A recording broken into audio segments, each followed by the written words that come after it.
Good morning বন্ধুরা। তো দেখতে পাচ্ছ, এই দেখো বাগানে বসে আছি। এটা সেই বাগান, ঠিক আছে? এই দেখো, এটা সেই বাগান যে বাগানে জীবনে 10টা বছর কাটিয়ে দিলাম, ঠিক আছে? এখনও কাটাচ্ছি, কিছুই করছি না। দেখো লাইফটা এইভাবে চলে গেল। জীবনে 10টা বছর কিন্তু এই বাগান আড্ডা দিয়ে কাটিয়েছি। এই যে 10টা বছর, 10টা বছর কিন্তু এই যে দেখো, এই যে বাগানটা দেখতে পাচ্ছ, 10টা বছর কিন্তু এই বাগানে আড্ডা মেরে কাটালাম। মানে কারোর জীবনে 10টা বছর এই বাগানে এইভাবে কাটিয়ে চলে গেল আমাদের। মানে আড্ডা, এই বাগান দিয়ে আড্ডাতে করেই শেষ। ওর জীবনটা 10টা কাটিয়ে দিলাম। এখন বয়স 23 বছর হয়ে গেছে। তো এখন বুঝতে পারছি যে তখন আড্ডামের বাগানটা না কাটালে হয়তো এখনো কোনো কিছু জীবনটা আরো ভালো হতো। এখনই মনে বোঝা যায় দিন তখন পড়ে আছে।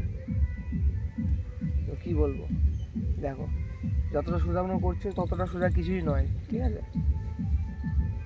তো আমি কিন্তু তাই দেখো কী বলবো, বলার মতো তো অনেক কিছু আছে কিন্তু কিছু বলতে পারছি না।